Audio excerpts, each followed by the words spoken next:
Hello everybody, Manithral here, and welcome to the weekly update video for RS3.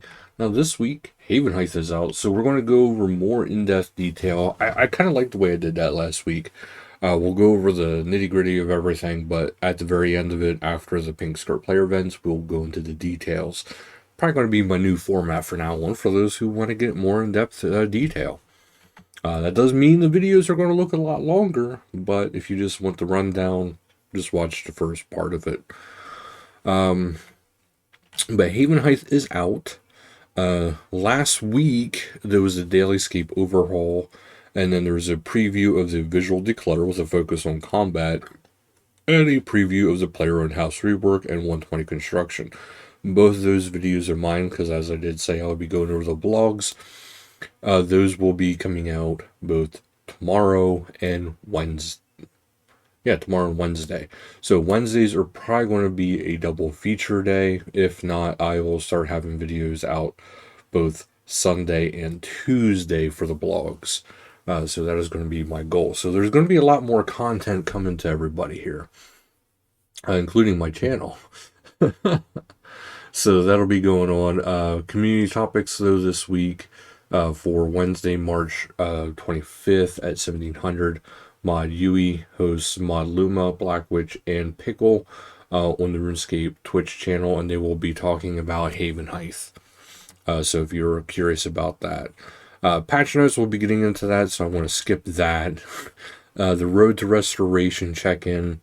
There was a video about that. I know there's a lot of issues with some people are having a lot of issues with certain things.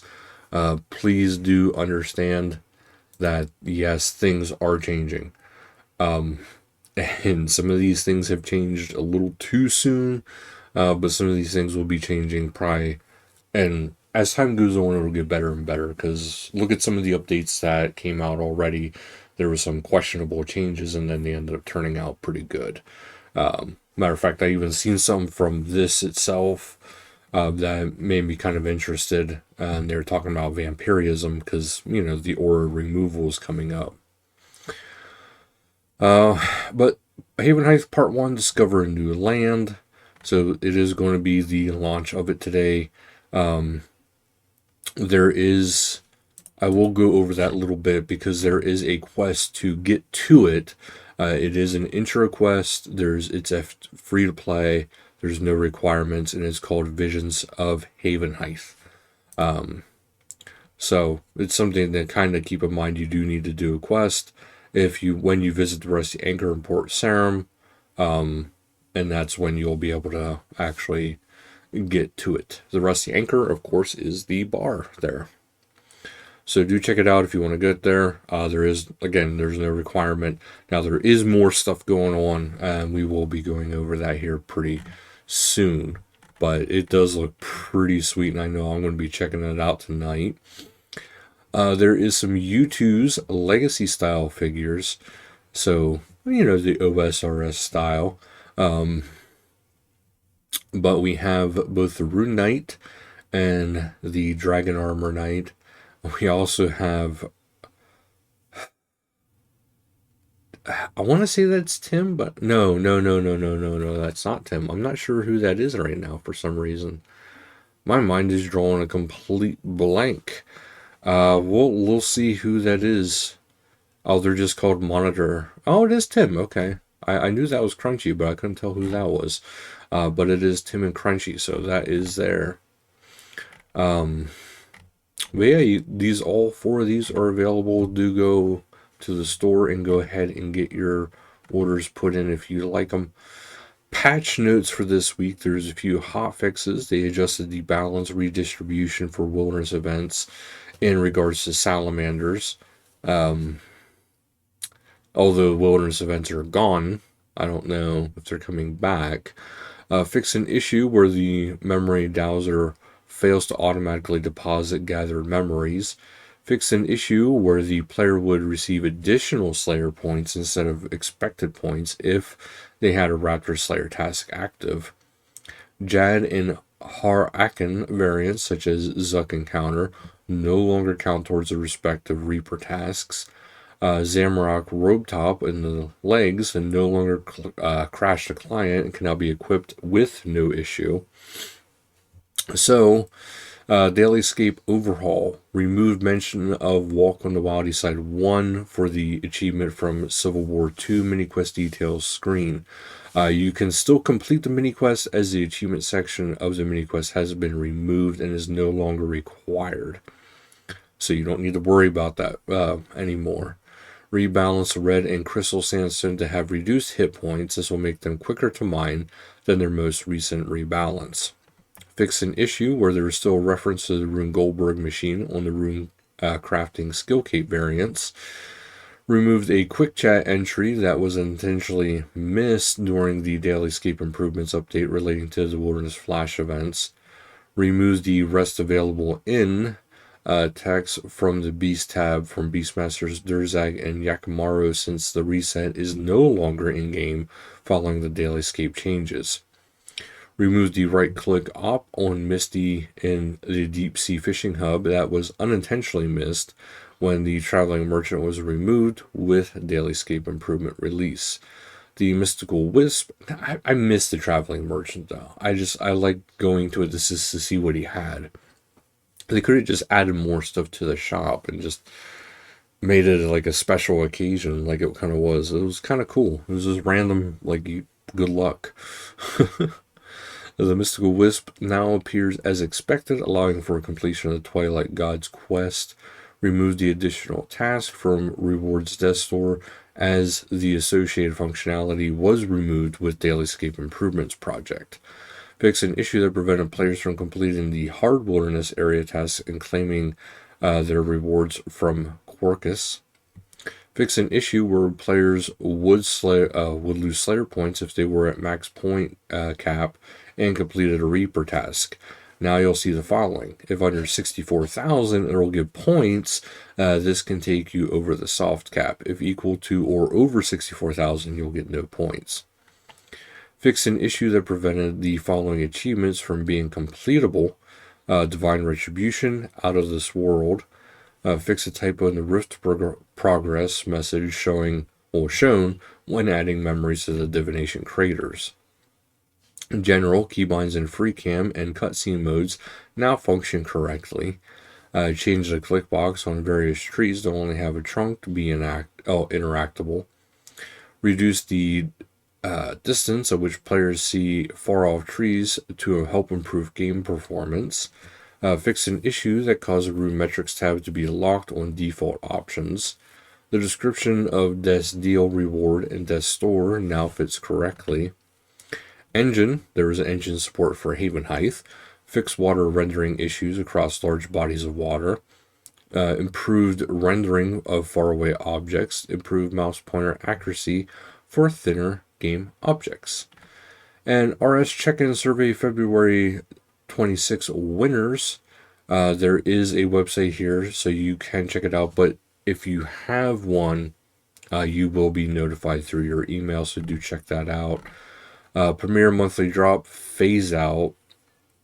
So, as everybody is aware, Premier memberships have changed. The monthly drops and Premier tokens will be phased out on March 30th. So there will be no more going forward. Additional players with previously unclaimed monthly drops from before March and this date will automatically have them collected. So keep that in mind. You will get your prior ones, but anything going forward is gone. Community creations. Up first, we have Red Wigan finishing off a little star sprite, as you can see here.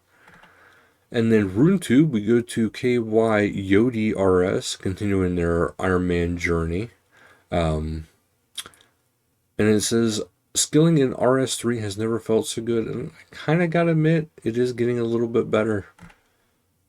I was a little unsure, but it's getting better and better. And then Demas has locked himself into the wilderness to hunt down some Dark Onyx cores. The winner, and it's titled The Wilderness Nerve Situation is Insane right now.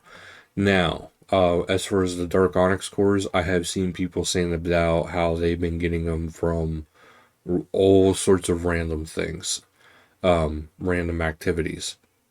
So it seems like it's just a random chance of it actually happening.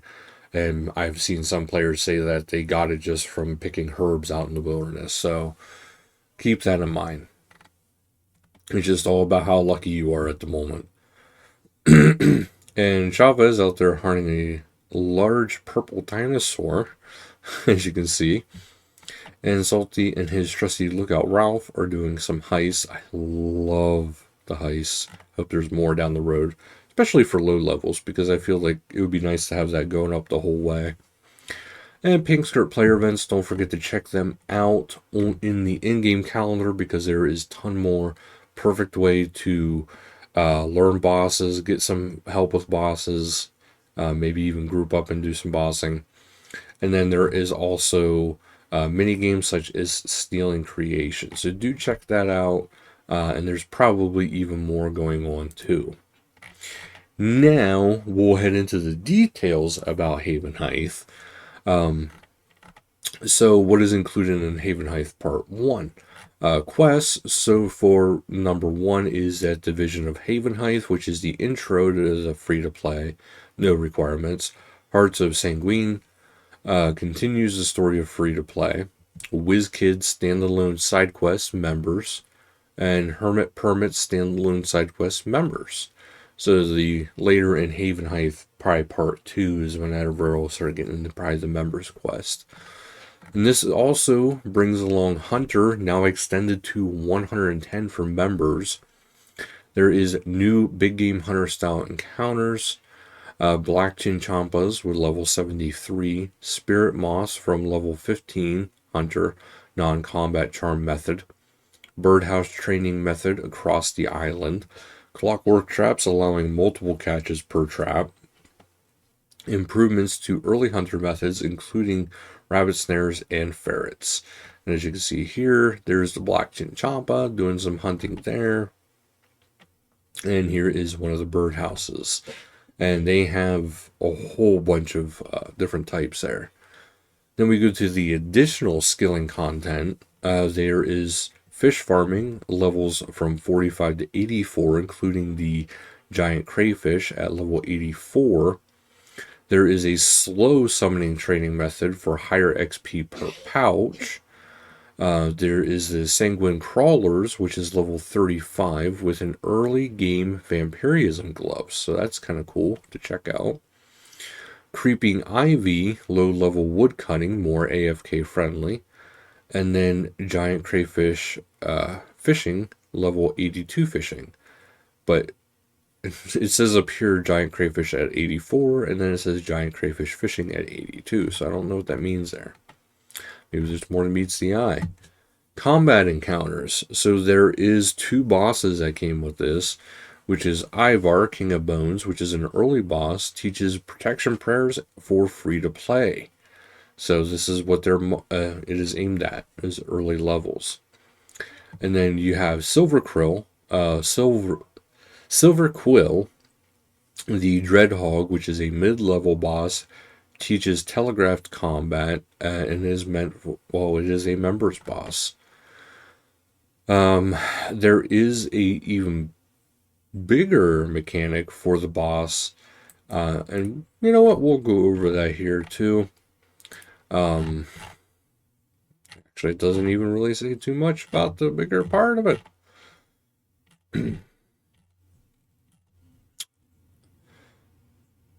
That is about WizKid. Okay, so here's a little bit here. As you can see here, there is a big hammer, essentially for the boss, for the Ivar. Yeah, there we go. I couldn't think of his name at first. And then for Silver Quill here, it looks like maybe range is a good way to fight her. And apparently it is a she, because it says it right here. Facing her is a lesson in reading your opponent and anticipating their moves. But you'll be able to get your hands on silver and sanguine spikes, new materials that can be used to tip bolts that will aid you in fights against the sanguine. With these early game bosses, bringing things back to the roots. And so this is for early to returning players, and it's a nice way to learn some stuff. But it doesn't really say what you actually get from it. There is Masterwork ranged armor, though, that is coming with this. That is part of the whole thing with the new hunter progression. So now crafting is going to have some new stuff as well. But it doesn't really go into much detail outside of that. The town there is called Wendellwick. So there is that. You can explore the entire area. There's new activities across the entire island. So do check that out. The new combat encounters, such as the sanguine crawlers, which are pictured here. And then there's the story of Havenhythe. So you get to learn and talk to all the different NPCs.